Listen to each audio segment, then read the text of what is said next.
fuel that contributes to climate change. It takes millions, sometimes hundreds of millions of years to create fossil fuels. It's developed from the preserved organic remains of fossilized organisms. So of course it makes perfect sense to utilize this precious resource to make a plastic bag with the average time of use of 12 minutes. And it's hard to imagine how much plastic is around. Well, here's a visual. Picture the Empire State Building. Now imagine 1,000 side by side. That equals 300 million tons. That is the amount of plastic humanity produces every year. Half of that plastic is single-use plastic. And virtually all plastic comes from fossil fuels. Plastic pollutes at every stage, from extraction to production to waste disposal, all emitting methane and contributing to climate change. And how detrimental is it? Well, let's start with extraction. Hydraulic fracturing, more commonly known as fracking, is simply put a technique to extract natural gas from fuel sources trapped in rock formations such as shale. And it starts with a fracking pad. The average pad is 5 acres.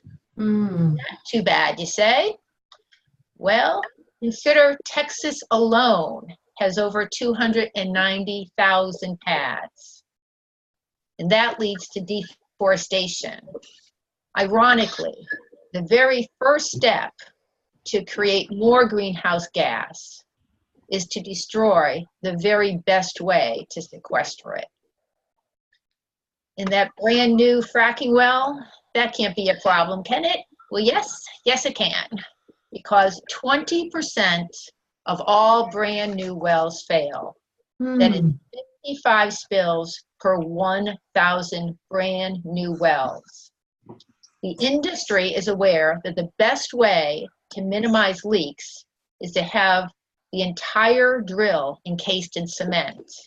However, only 66% of the wells are entirely encased in cement.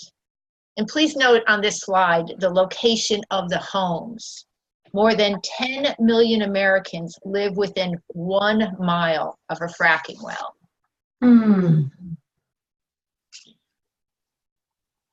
Fracking requires more energy and water for the extraction process than conventional gas extraction. And this is only one reason for fracking heavy carbon footprint. So once the well is drilled, slick water is forced down at the incredible pressure of 9,000 pounds per square inch. That extreme pressure is needed in order to fracture the rock formation. The slick water is a combination of water, sand, and chemicals. Although many chemicals are protected from the disclosure under the quote-unquote Halliburton loophole, studies have identified many toxic chemicals, many known carcinogens. For each frac, 80 to 300 chemicals are used, from a menu of up to 600. 5 to 8 million gallons of water is used for each frac. That is the daily water consumption of 65,000 people. The water is then forever out of the cycle of water. Fracking wells leak large amounts of natural gas directly into the atmosphere, and it's called fugitive methane. In fact, fracking wells leak 40 to 60% more methane than conventional natural gas wells. Bringing new fracked wells into production in 2014 released at least 5.3 billion pounds of leaked methane. That's equivalent to the annual global warming emissions from 22 coal-fired power plants. How do we know that methane is being released? It's from infrared videos. That is the release of the methane that escapes. That's called the fugitive methane. And so what's next for fracking? It's called cube development. It is fracking supersized. This questionable fracking technique taps multiple layers of shale all at once. It could accelerate the U.S. shale boom and make the global supply glut even worse, leading to more plastic production. This works off a 16-acre frac pad. The pad hosts up to 19 shale wells and pumps up to 20,000 barrels of crude oil a day. Even some people in the gas industry have major concerns about this. And so why are we continuing to risk our water supply, our air quality, and our health? A common myth, which was perpetuated by the oil industry, falsely claims, using half-truths, that natural gas is a climate solution or a bridge from the dirtiest fossil fuels to renewables. But the truth is, a NASA study found that most of the huge rise in global methane emission in the past decade is in fact from the fossil fuel industry, and that this rise is substantially larger than previously thought. And that means that natural gas is not a climate solution. The total methane in the air has been rising by 27.5 million US tons a year, which NASA helpfully explains is the weight of some 5 million elephants. And that's actually a bombshell finding, because after all, methane traps up to 86 times as much heat as CO2 over the 20-year period. It is like CO2 on steroids. That is why countless studies find that even small leakage rates from methane from the natural gas supply chain can have a large climate impact and wipe out any climate benefit of natural gas. Another study found that the methane emissions escaping from just New Mexico's gas and oil industry are equivalent to the climate impact of approximately 12 coal-fired power plants. And as if we need more disturbing news about methane, we have the bubbles. As the Earth heats up, methane is bubbling up from lakes and wetlands, entering the atmosphere. Biologists predict that a temperature rise of 1 degree Celsius leads to 6 to 20% higher emissions of methane bubbles, which in turn leads to additional greenhouse gases in the atmosphere and to additional temperature increases. The ultimate vicious cycle. Reducing greenhouse gases is the way to break this vicious cycle. And who is creating this vicious cycle? Approximately 60% of methane emissions are related to human activities. And the projections are rising due to our addiction to plastic. This slide is a nice summary of why natural gas is not a bridge fuel. Even as we decrease coal, which is in the first little cloud, and if we increase natural gas in the second little cloud, the overall fossil fuel emissions are virtually unchanged. So as we see, fracking ravages the earth, leaving dead trees, ozone formation, fugitive methane, and water contamination in its wake. And that is just one stage of creating plastic. So let's move on to production. This is a picture of a cracker factory where plastic is made. Single-use plastic accounts for the fastest growing category of plastic production. Half of all the plastic produced is single-use plastic. I hope everyone's appalled by that statement. 4% of the world's annual petroleum production is converted directly into plastic. Another 4% gets burned to fuel the process. If this continues, the consumption of oil by the plastic sector will increase 20% by 2050. So ethane is the building block for plastic. The ethane is obtained from the fracking and is sent to the cracker factory. And going back to high school chemistry, the ethane is a chemical compound referred to as a hydrocarbon due to their simple structure of carbon and hydrogen. And the carbon needs to be cracked in order to make ethylene. Ethylene is the most commonly produced petrochemical. Many ethylene put together make polyethylene, and the polyethylene is used for plastic bottles, bags, packaging, and clothing. And just for fun, I put in the inner workings of a cracker factory because it's worth every penny, because with a $6 billion price tag, the cracker factory is the most inexpensive way to make plastic. Cracker factories release a host of harmful chemicals. For a scope of this talk, ethylene is released, and it does contribute to climate change. Another adorable slide is how the American Chemistry Council is so proud of ethylene. All those objects there all contribute to climate change. So once all the plastic is produced, it goes into the plastic resin chart. These are the different types of plastic that can be made. And how does this cause havoc? 5 ounces of CO2 are emitted for each ounce of polyethylene. So you can see that polyethylene is found in resin number 1, resin number 2, and resin number 4, and probably resin number 7. The 7 is the other.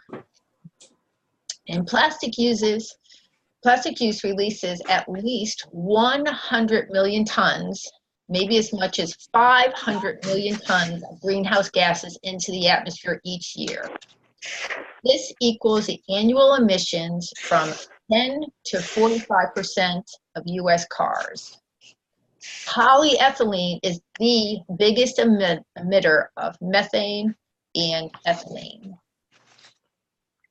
And the carbon footprint of one little plastic water bottle is 82.8 grams of carbon.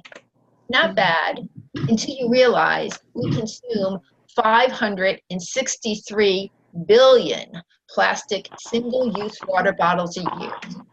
And that is just one type of plastic.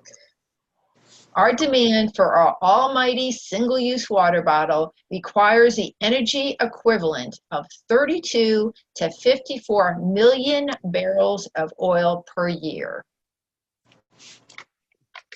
Using single-use water bottles is like driving a Hummer.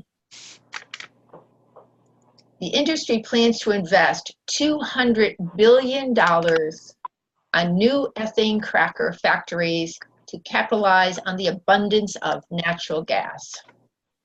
Increased factories will increase the demand for natural gas and fracking, that vicious cycle.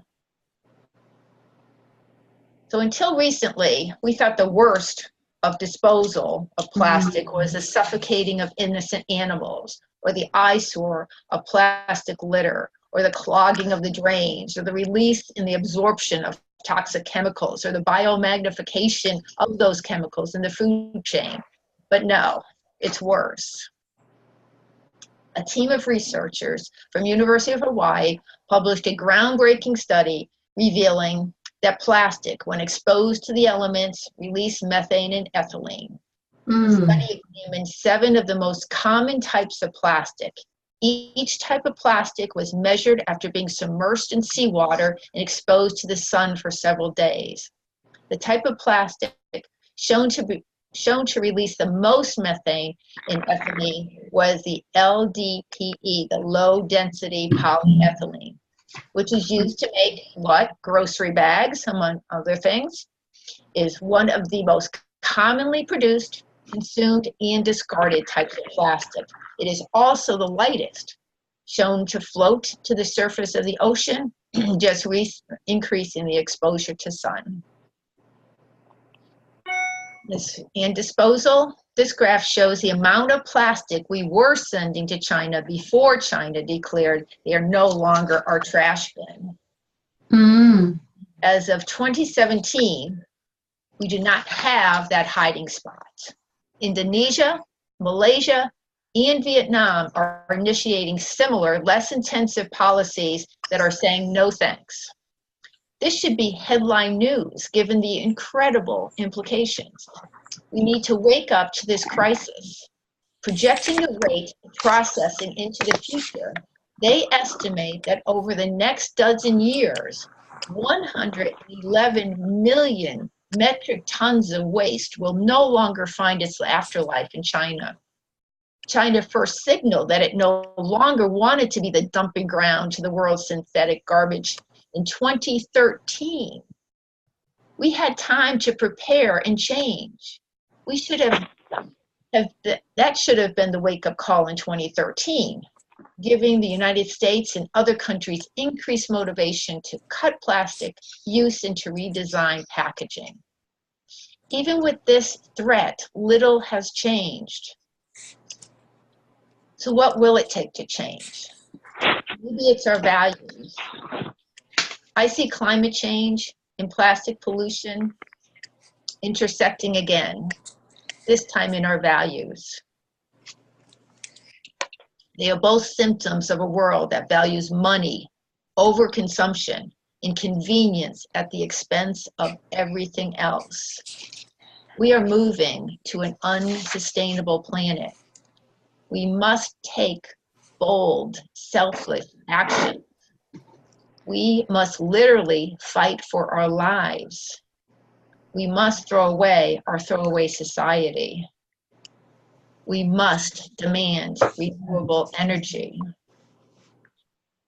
Because as Desmond Tutu so simply stated, we can no longer continue feeding our addiction to fossil fuels as if there is no tomorrow, for there will be no tomorrow. Step 1, refuse single-use plastic. The choice is ours. The time is now. Thanks. All right, thank you. Thanks, Pat. Wow, interesting. I didn't know until relatively recently that there was this really strong connection.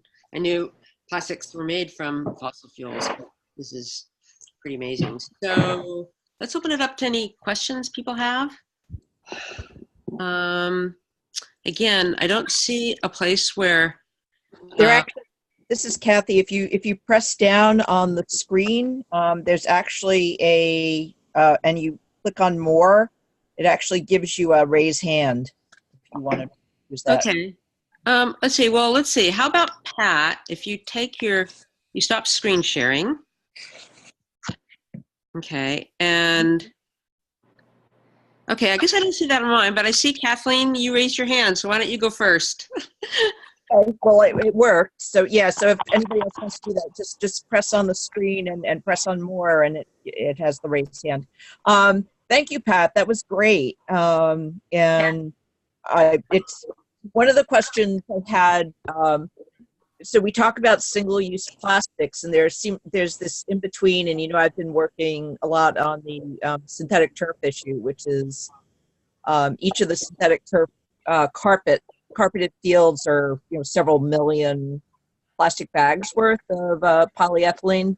And I'm just wondering what that would be considered. I mean, it's not necessarily single use, but as it sits there, it's degrading, like every day it sits there. And apparently, Dr. Royer, who did the study that you referred to, actually said there's more methane and ethylene being released when these plastics are on than even when they're in the ocean. So I was just wondering what for that. It's not durable because it does break down immediately.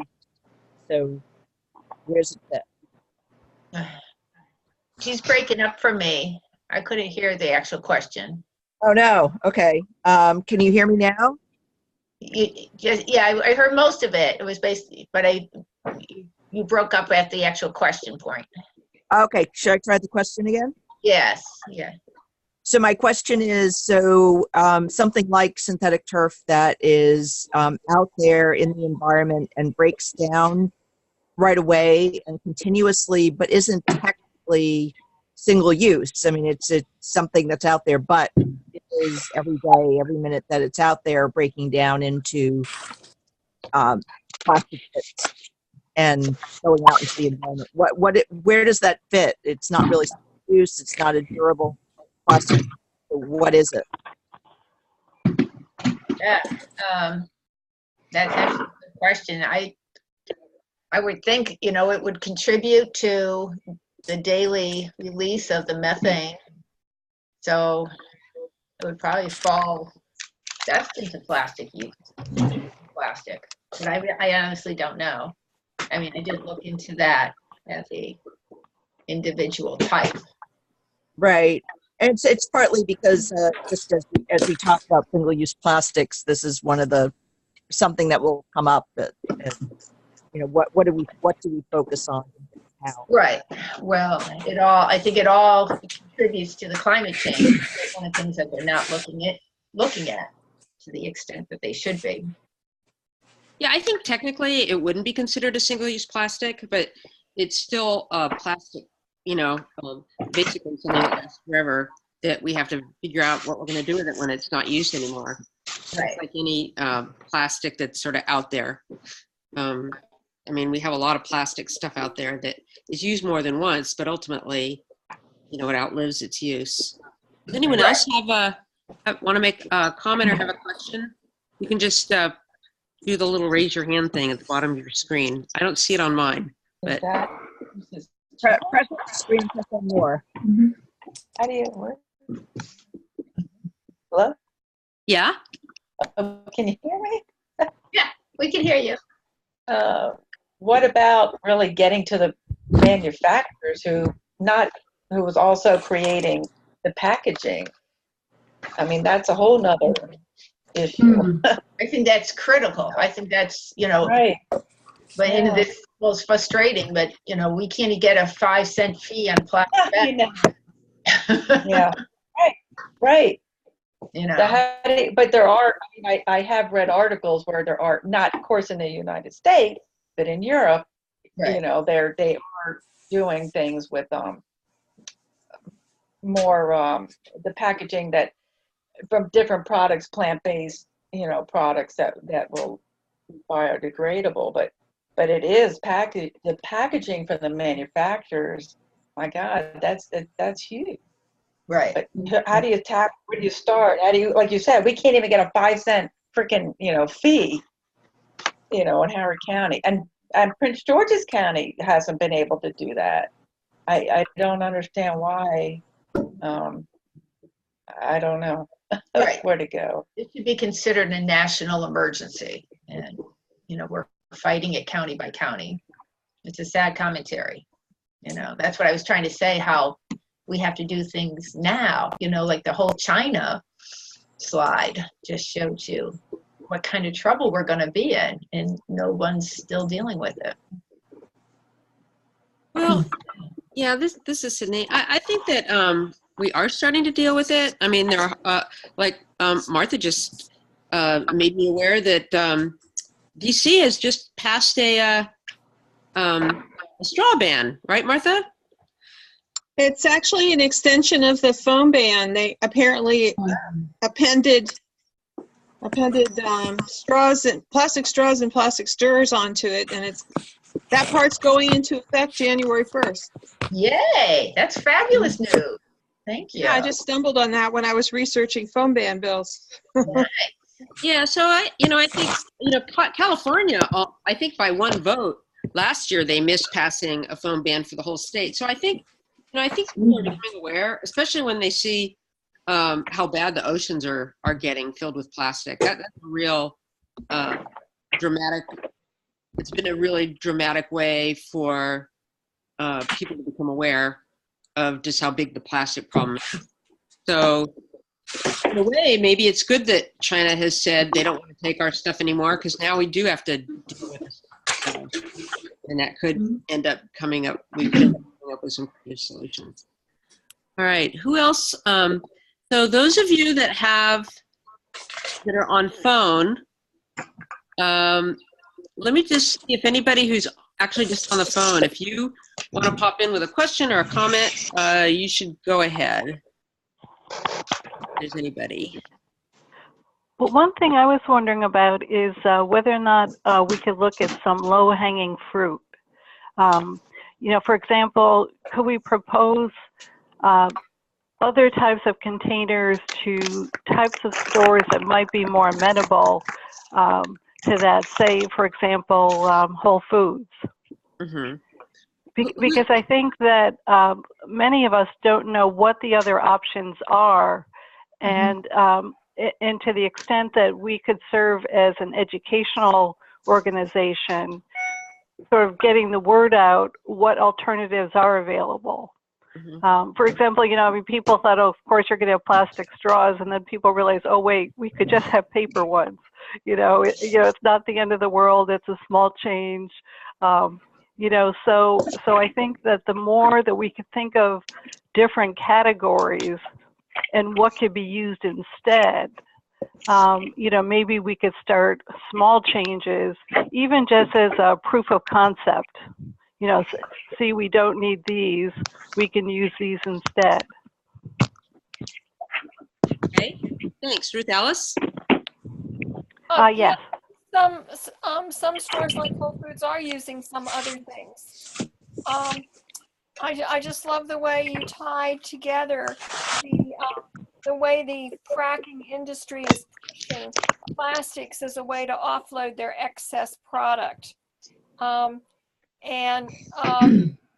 other point is the impact on the health of citizens, the health of our society. So they're not paying the cost for this. We are paying the cost. Right. Good point. Yeah. All right, any other comments or questions? Go ahead, Elizabeth. Frederick County, we just had an election and Jan Gardner was reelected for county exec. And she wants to push for 100% renewables for the county. And one of the people who just got elected to the county commission is Kai Hagen, who's very strong in environmental and issues and was one of the leaders in fighting the incinerator that they wanted to build, a previous administration wanted to build, and he was one of the people who was in the vanguard to not have that happen. And so I think, although we might be able to affect things locally on a county basis by bringing this forward to the council on a regular basis. And somebody mentioned just now, instead of when you go to a restaurant, instead of getting a polystyrene container for your food to the extra doggy bag stuff, once upon a time they had bags, but now they have plastic. Well, you could a friend of mine takes his own Tupperware with him to restaurants and uses that instead of the polystyrene. And there are paper containers. I grew up with paper containers that would at least not spill by the time you got home. And so you don't need the plastic. We've been coerced into using plastic for everything. You're right.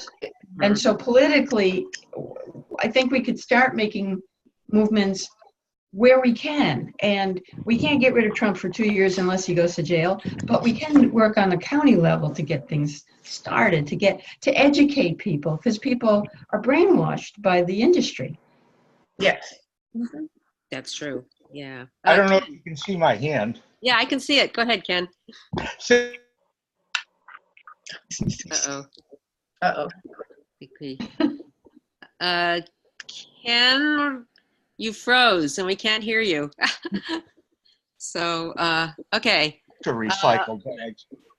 Okay, Ken, you got frozen. So try again. Okay, I understand. I got a flash on the screen that says I have an unstable connection. Okay. But anyways, the question I've got is just what happens to the recycled plastic, the bag that I recycle and bring back to the supermarket? And the second thing is, shouldn't we be looking at other things we can do? I mean, everybody, when you start talking plastic, the first thing they say is, oh, let's go after bags. Well, I mean, bags aren't the only thing that are polluting the environment. Shouldn't we be looking at how to do other things? Like, let's not accept plastic anymore. Right. Well, Yeah. first of all, the bags that you bring to your grocery store should be going to the recycling. However, due to the China situation, in Howard County alone, 30% of the recycling is now going into the landfill. So it's best to try to even minimize recycling to get that to happen. And as far as why go after the bags, there've actually been psychological studies. If you can start with one thing, like if we can get a fee on plastic bags, if they do one thing to make people more aware of the plastic use, it can actually psychologically make people more willing to be accepting of making more changes in the future. So even though it sounds like it's just one thing, it will, in theory, and studies show that it does snowball into changing people's mental thought process. And that's what we're working on. One thing that I've been told is that taxation doesn't do anything. You know, putting a tax on a bag, the only thing it does is it becomes an additional revenue stream for the jurisdiction that's doing it. It's better to educate people to recycle, not penalize them with a fee that ends up going into the general fund. Okay. Well, you want to tell them, Pat? Yeah, It's not a tax. okay.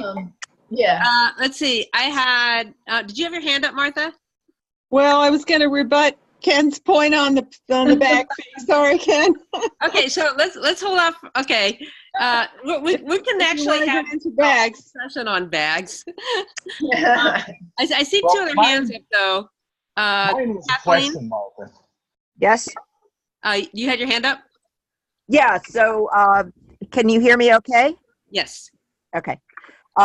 So, of course, getting back to talking about low-hanging fruit, many counties in Maryland, and in addition to a lot of other states, are installing these synthetic turf fields, which are totally unnecessary, and as I mentioned, are the equivalent of more than 2 million plastic bags worth of virgin plastic.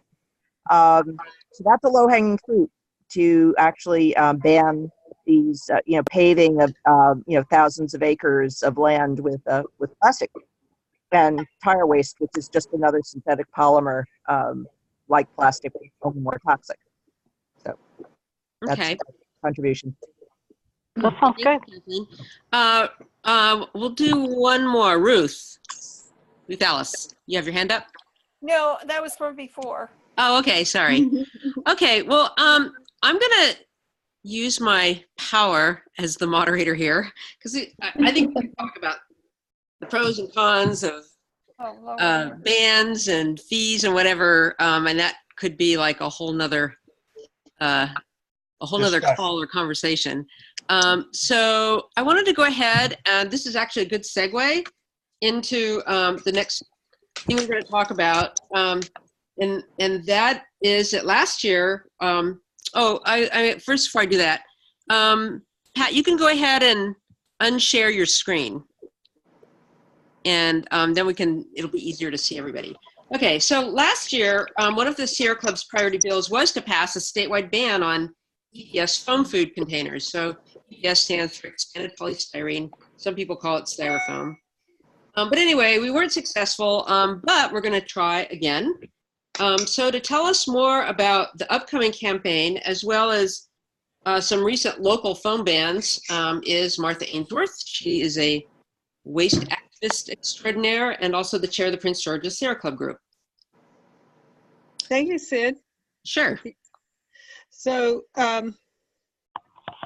let me just say, well, I think one of the low-hanging fruits that Ken was referring to, I think, is expanded polystyrene. I can see really weird pictures here of everybody else. I'm like, hi.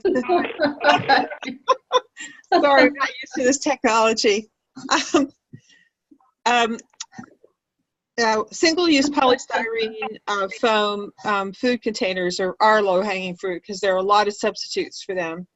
And let me just go through why, the reasons why, for those who aren't familiar with the issue, why foam should be banned, at least the line of argument that we used with the state, and we'll be using in local jurisdictions. First, expanded polystyrene foam litter is among the worst, most harmful pollutants in the marine environment. It's lightweight, just like the plastic bags are lightweight. They get blown into rivers, into waterways, and they break into little tiny pieces, like microplastics. And then when they get to the waterways and the ocean, it's virtually impossible to clean them up. And the fish mistake it for food, and then they ingest it. It's really horrible. They can starve with all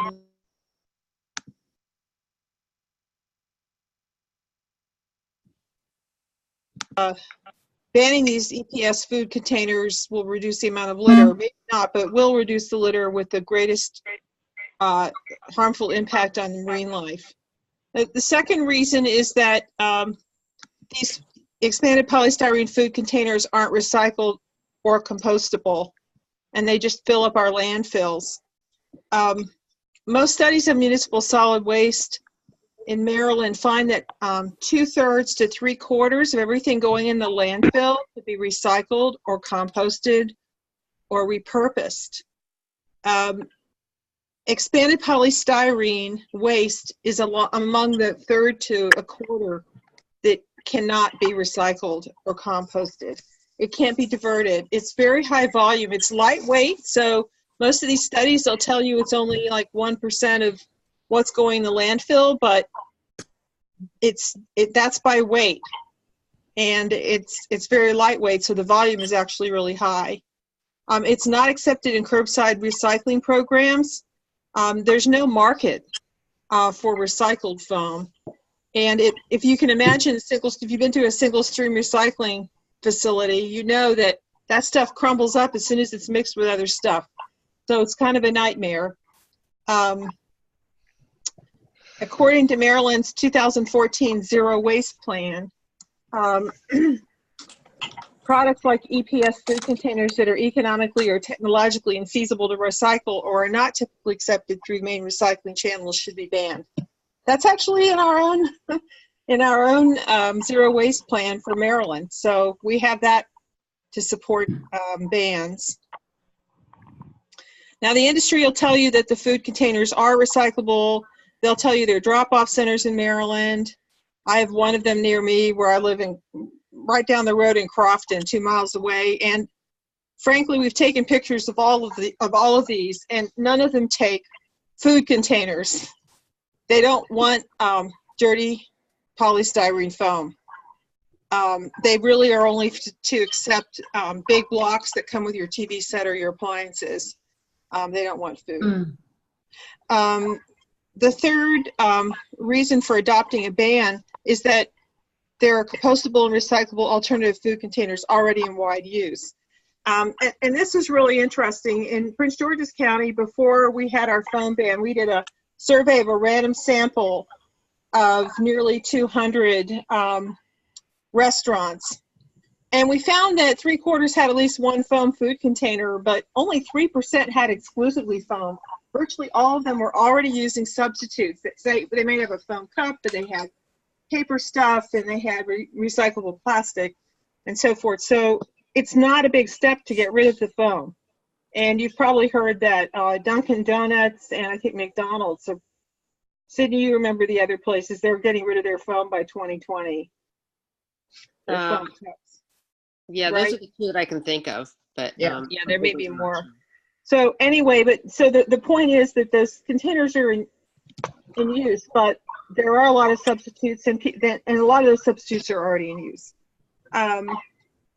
And one of the interesting facts that we found out during the hearings in Annapolis was we put the Dart Container Corporation representative on the spot and asked him if they actually are manufacturing any foam food containers in Maryland, and the answer was no. Well, actually, the first hearing, he didn't know, but I knew that by the time he was before the Senate Finance Committee, he had to admit that they're not actually manufacturing, so they're not going to lose any jobs in Maryland. And they have a factory in Federalsburg in Caroline County on the Eastern Shore where they're manufacturing the alternatives. So a foam food ban in Maryland, a foam food container ban in Maryland would probably generate increased demand and increased jobs in manufacture of the alternatives. So the fourth and last reason is for adopting a ban is that we already have bans on that are really working in Prince George's and Montgomery counties. That's about a third of the population of Maryland right there. The compliance rate is pretty high. It's over 90%. We've been surveying and talking to businesses and trying to figure out how many of them are complying, and it's pretty good. We haven't seen any significant adverse impacts on the businesses, and none of them have been fined. Well, they understand the reasons for not using foam. So the main reason for non-compliance is because maybe a new business comes in and it's not aware, or maybe actually the language barrier can be a problem for some of the ethnic restaurants. They don't have it in the right language. They don't know about it. Anyway, so those are the reasons that we've been giving for launching these bans. And I just thought I'd mention that. Oh, I can see Ken now. Hi, Ken. Hi. Let me just mention some of the places in Maryland that already have a ban or this year will actually start enforcing them. So we have Tacoma Park in Montgomery County. Theirs started in July of 2015. Montgomery County, Prince George's County, and Gaithersburg. Well, no, Montgomery and Prince George's County, both, theirs went into effect in 2016. Gaithersburg, and actually Montgomery County, their countywide bill doesn't include municipalities, but in Prince George's it does. So the municipalities in Montgomery County have to have their own ban. So Gaithersburg had a ban, and that went into effect January 1st, 2017. Rockville adopted one in 2017. That goes into effect on January 1st, 2019. Then we have Annapolis that adopted a ban last fall. Theirs will go into effect September 1st, 2019. And the city of Baltimore, they adopted theirs in April 2018, and theirs goes into effect 18 months later, which according to my calculations is October 2019. So there are several more, at least three of them, Rockville, Annapolis, and the city of Baltimore, that are rolling out. And what we're trying to do is get a countywide ban in Anne Arundel. What happened earlier this year was that the county council actually approved it 4-3, and then the county executive, Steve Shue, vetoed it. And they didn't have a veto-proof majority. However, after the election, we have Stuart Pittman is the new, very progressive Anne Arundel County executive, and this is a bill he absolutely wants to see passed. And one of the benefits, and the county council is much more favorable toward it, we think. We're trying to get that passed early in the year so that it might help influence people in the statewide bill. Leader Bush in the General Assembly is from Anne Arundel County, so that would probably help convince him that it's something that's feasible statewide. And then we're going to push it for a statewide bill again this year. Maybe because it's not an election year, it will be easier to get through. We suspect that Governor Hogan will sign it or let it go through without a signature. We don't think he'll veto it. The comments of Maryland Department of Environment to the past 2 years' bills have pointed to all the benefits of the bill, that it fits in with the zero waste plan, and it's not really, they agree it's not recyclable, and film isn't recyclable. So they've been very positive letters from his own department, which is why we think that would happen. Our biggest problem is the chair of the Environment and Transportation Committee, Kumar Barve, who is opposed to the bill and doesn't really want to have a vote on it. The bill this year is going to be lead sponsor on the House of Delegates is Brooke Learman, and in the Senate will be Cheryl Kagan. Kagan's from the same district as Barve. It's so strange that a delegate from a county that has a very successful phone ban won't let them have a vote on it in the committee. Anyway, that's all I had to report. Sorry, I didn't have a fancy presentation like Pat. I'll try better next time. Oh, you're delightful to look at, Martha. Well, I should have put Ginger in there. See, Ginger was listening. There you go. So thanks, Martha. And I don't know, maybe you said it and I didn't catch it, but this is going to be, the phone ban is a priority bill for not just the Sierra Club, but many of the environmental organizations in the state. So it's going to be a really big push for it. I'm optimistic. Actually, the chairman's optimistic that it'll get passed this year. So did anyone have any questions on the phone ban campaigns? I should point out, by the way, that there are some differences across the jurisdictions that have them. And Montgomery, Prince George's, and a bunch of the others do include packing peanuts, phone packing peanuts in their bans. But the statewide bill does not. And neither does the Annapolis ban or the Baltimore ban. And the interesting thing is that that's partly because the way things are set up, they have the public health department enforcing the ban, and the public health department doesn't go to packaging stores. So they they kind of left that out. But okay, any questions or other comments? If there's anyone there who's from Anne Arundel County and wants to help us push that phone ban in Anne Arundel, or do more monitoring of the places where there's already a ban to get better compliance, let me know. Okay, I'm going to go ahead and just unmute everybody who I had muted earlier. So if you have a question and I'm not seeing you, go ahead and speak up. Oh, got an echo there. Okay.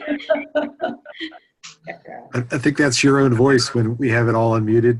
Yeah, it could be. Oh. Okay. Let's see. You're right. That is my voice. This stuff, I am so new to this stuff, technology stuff. So, okay. Let's see. I was going to say something. Oh, yeah. So I noticed that Annie had some comments related to Barve. Maybe you know the answer to this, Martha.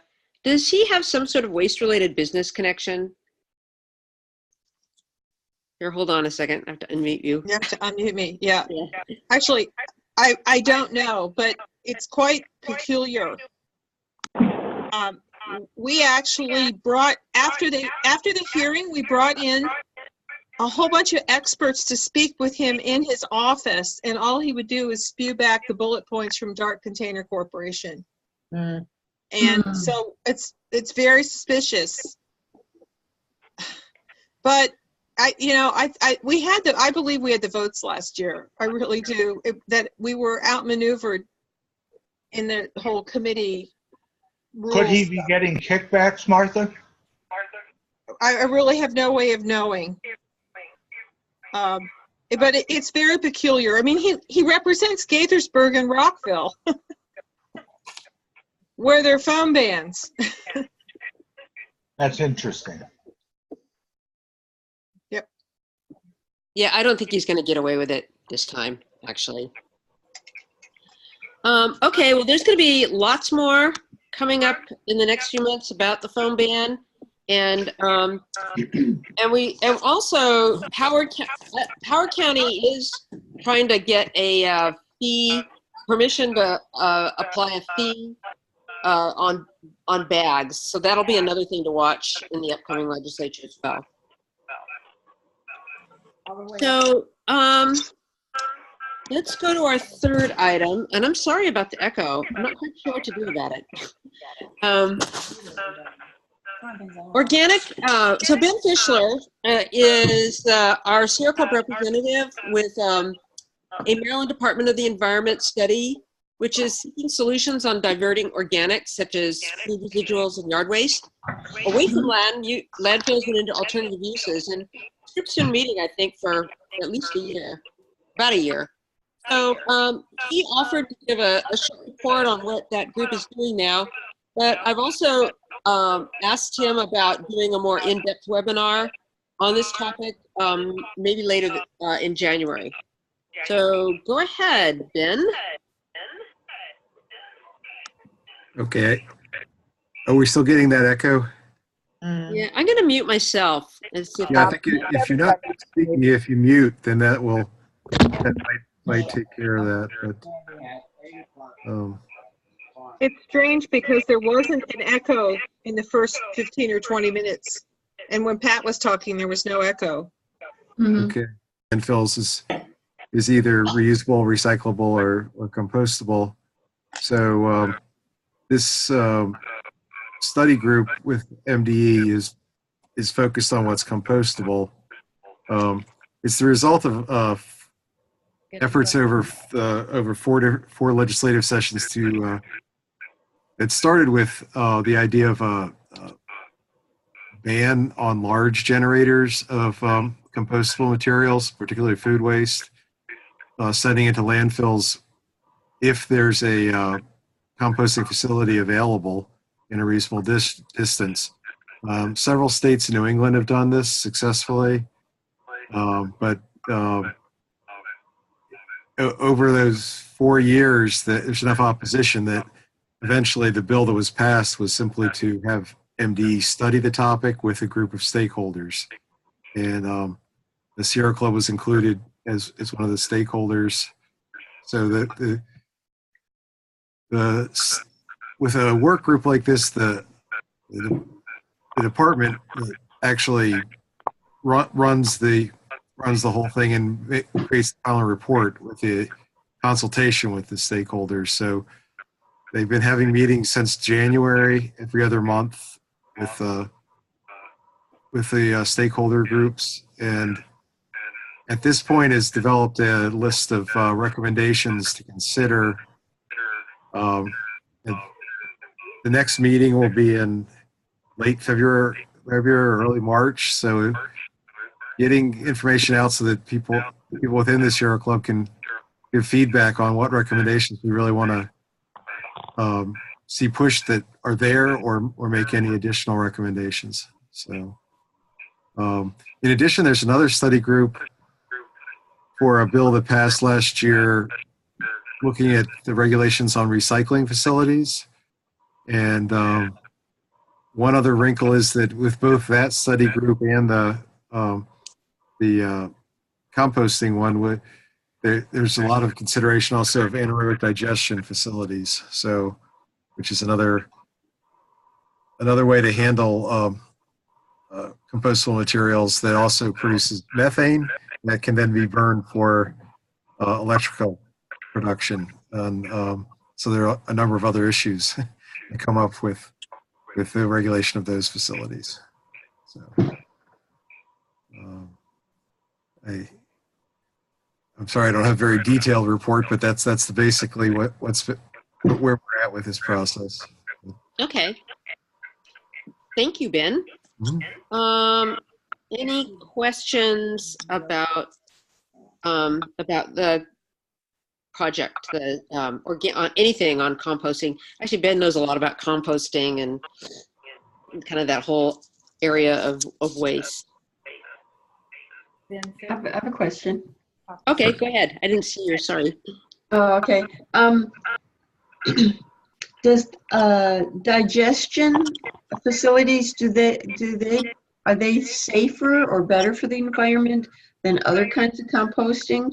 Or is there a particular kind of composting that has the least methane, so that the methane isn't going back into the environment? Well, basically, composting is an aerobic decomposition. It does, and if it's completely an aerobic process, it won't produce methane. Okay. So anaerobic digestion is by definition anaerobic and is directed to producing methane, but capturing all of it to use it. So it, personally, I would prefer to see composting, but So aerobic won't produce methane. sorry. Does somebody have? So they're two completely different Okay. approaches to the materials. And in addition to the methane, anaerobic digestion produces other product it's called digestate. It can be a liquid or a solid, and it can be composted, or it can be used as a soil amendment. But it's not nearly as useful as compost is as a soil amendment. Okay, thank you. Yeah, we're learning a lot more about anaerobic digestion, and I'm really glad you asked that question, Elizabeth, because that produces methane, and we know that is a very potent greenhouse gas. There are a lot of concerns about that, and there was a tour, I guess it was last week, of the anaerobic digester at the Naval Academy. That's basically how they deal with their food waste, is they use it to generate natural or methane gas that they're using on their campus, since they're already piped for gas. And so they figure it might be a way to save fuel if they just create their own gas. So I'm not sure what to make of that yet. Kathy, did you have your hand up?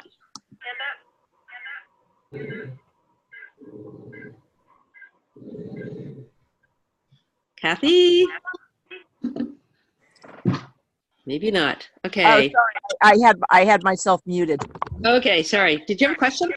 Oh, that was just for a while ago. So I just wanted to mention that we were going to have a funding ban bill for the synthetic turf, but that was while we were talking about the plastics. So okay. I don't want to take up this time now, but maybe another point we can talk about. Okay. Let's see. Anyone else? Patty Fredericks, did you have your number keeps popping up? Did you have a comment or a question? No.